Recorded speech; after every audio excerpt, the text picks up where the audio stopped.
کوئی فائدہ ہوگا؟ نہیں، عمران خان نے کوئی ڈیٹ نہیں دی ہے.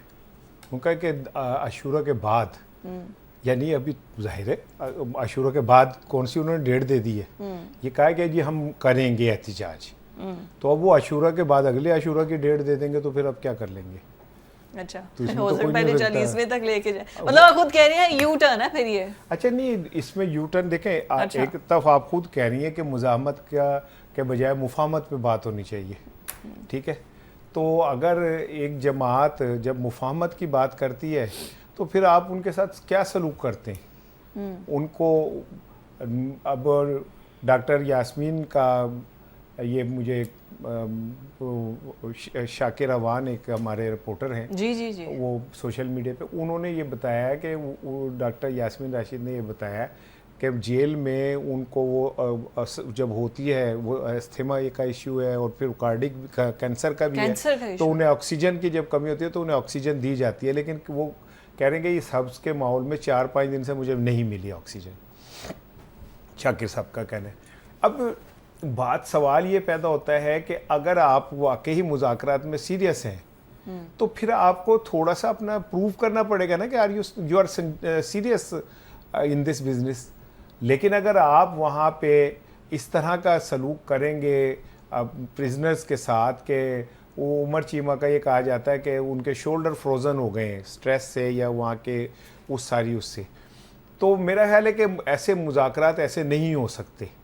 مذاکرات کے لیے آپ کو یہ ثابت کرنا پڑتا ہے، 2 چیزیں ثابت، ایک تو آپ سنجیدہ ہیں اور دوسرا یہ کہ واقعی آپ کے پاس دینے کو کچھ ہے. اور اگر آپ کے پاس دینے کو کچھ نہیں ہے تو پھر آپ اس سے مذاکرات کا فائدہ کوئی نہیں ہے. تو پھر انہوں نے خط کیوں لکھا ہے؟ یہ ان لوگوں نے لکھا ہے. نہیں تو پوچھیں جب ان کو پتہ ہے کہ وہ حکومت دینے کو ہے نہیں. یہ میں جو خط کی آپ تفصیلات پڑھیں نا تو اس میں انہوں نے کہا کہ جی مذاکرات میں ہم اسیروں کو بھی شامل کریں. جی ٹھیک ہے، عمران خان کو بھی شامل کریں. ٹھیک ہے، تو یہ تو انہوں نے ایسی 2 شرطیں رکھ دی جو ممکن ہی نہیں ہے. اے حکومت ہے جوگی ہوندی تے پروڈکشن آرڈر تے عمران انہوں نے باہر کر لے آندی اجاز چوئی صاحب کو یا باقیوں کو. اگر اتنی ان کے پاس وہ ہوتی تو ایک اسپیکر کے پروڈکشن آرڈر پہ لے آتے، لیکن وہ نہیں لے کے آئے. سو میں یہ سمجھتا ہوں کہ انہوں نے خط لکھا ہے.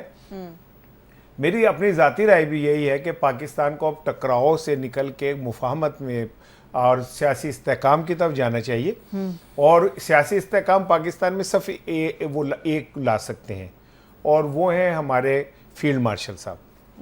وہ کیسے کہ وہ اگر آج تھوڑا سا 9 مئی کے حوالے سے گوشہ نرم کر دیں تو شاید بہت سارے معاملات حل ہو سکتے ہیں. لیکن 9 مئی کے لیے بھی ہمیں کوئی راستہ نکالنا ہوگا. وہ اتنا بڑا دل رکھتے ہیں اور اتنا ان کے، میں سمجھتا ہوں کہ ان کے دل میں قرآن پاک کا نور ہے، وہ حافظ قرآن ہے اور ان کے دنیا جو ہے ایک ان کی فین ہے. تو میں یہ سمجھتا ہوں کہ وہ ان کے دل میں معافی کی گنجائش عام لوگوں سے زیادہ ہے. تو 9 مئی پہ اگر ذرا صرف نظر ہو جائے تو میرا خیال ہے کہ ہمارے یہاں پاکستان میں سیاسی استحکام آ سکتا ہے. پاکستان میں سیاسی استحکام کوئی امید نہیں. ٹرمپ سے تو دیکھیں، ٹرمپ نے تو آج جو ایلن مسک کے لیے کہا کہ میں تمہیں امریکہ سے نکال دوں گا، ختم کر دوں گا، جنوبی افریقہ چلے جاؤ. جنوبی افریقہ چلے جاؤ. تو اس سے اندازہ کر لیں کہ وہ احسان فراموش آدمی ہے.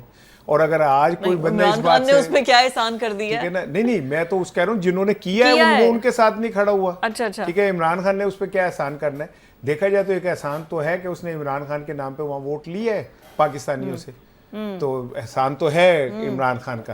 لیکن دوسری چیز یہ ہے کہ بظاہر جب ایسا لگتا ہے نا کہ اوکھے پینڈے لمیاں نے عشق دیاں کہ کچھ نہیں ہو سکتا، تو بہت کچھ ہو جاتا ہے.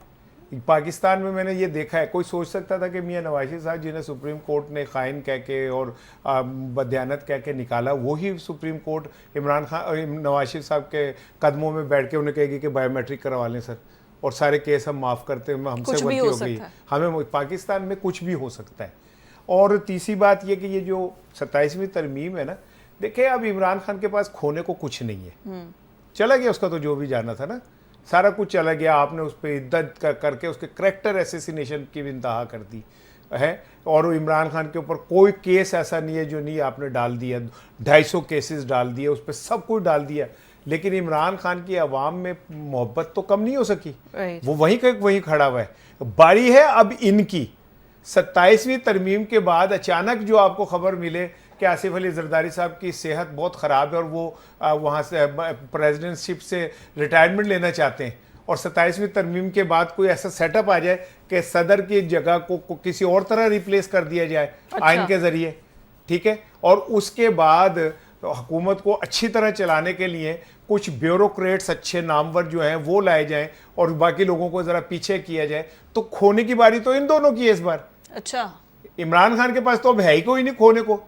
ایک گاؤں میں سیلاب آ گیا، ایک بندہ نا اوپر چھت پہ بیٹھا حقہ پی رہا، گانے گا رہا، تو ایک بندہ گزرا، دو دوست تھے گزرے، دونوں کے عرصے سے گاؤں پہ حکومت کر رہے تھے 50 سال سے، تو انہوں نے کہا وہ سیلاب آ گیا ہے، سامان چوکتے دوڑ، انہوں نے کہا غربت کا مزہ ہی آ جائے، ہمارے پاس نہ سامان نہ ہم نے بھاگنا ہے، کچھ بھی نہیں، ٹھیک ہے، ہم اب ہے ہی کچھ نہیں، تو جن کے پاس ہے انہیں بھاگنا پڑے گا۔ اس باری ہے پیپلز پارٹی اور نون کی دینے کی، کیونکہ جو چیزیں وہ کمپرومائز کر رہے ہیں، ٹھیک ہے، وہ انہیں دینی پڑیں گی۔ اور آخری بات سن لیں کہ یہ والی بات کہ 10 سال اسمبلی ہو، ہم آپ کو یہ دیتے ہیں، آپ ہمیں یہ دیں، تو یہ جو 24 کروڑ لوگ ہیں جن کے اوپر ڈیموکریسی کی عمارت کھڑی ہے ووٹ کے اوپر، وہ کہاں پہ کھڑے ہیں؟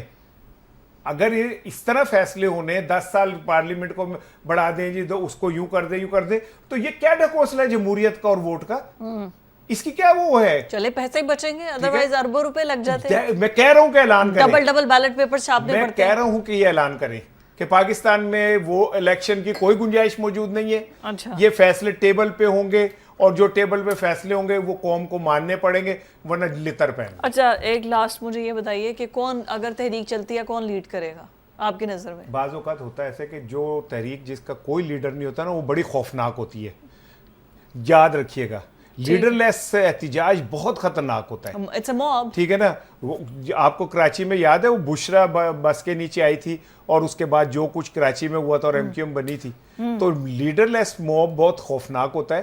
دعا کریں کہ اگر اول تو احتجاج ہی نہ ہو تو اسے کوئی سمجھدار ذمہ دار لیڈر مل جائے۔ اگر کوئی بھی نہیں آئے گا، آخری بات یہ جو ہم کہتے ہیں نا، راحت صاحب قربانی دے دیں، موروثی سیاست، پی ٹی آئی کی لیڈرشپ کے پاس بہترین موقع تھا یہ ثابت کرنے کا کہ موروثی سیاست کی کوئی اہمیت نہیں ہوتی۔ اگر ان میں سے کوئی لیڈر پی ٹی آئی کو چلا دیتا، اچھا ان میں سے اگر کوئی چلا دیتا، کوئی لے کے لیڈ کر لیتا، کوئی آگے لے جاتا پی ٹی آئی کو، بحران سے نکال دیتا، آخر میں پھر علیمہ کو آنا پڑا۔ تو یہی بات تو پھر باقی بھی ایکسیپٹ کرے نا، تبھی تو نواز شریف کے بعد ان کی بیٹی آئی ہیں اور بے نظیر کے بعد ان کے بیٹے آئے ہیں، اب آ کے سمجھ آئیے کہ موروثی سیاست کی اہمیت کیا ہے۔ رانا صاحب اب آپ صحیح جو پارٹی جس کی تھی اس نے تو موقع دیا نا، چلانے والا کوئی نہیں ہے۔ اینی ویز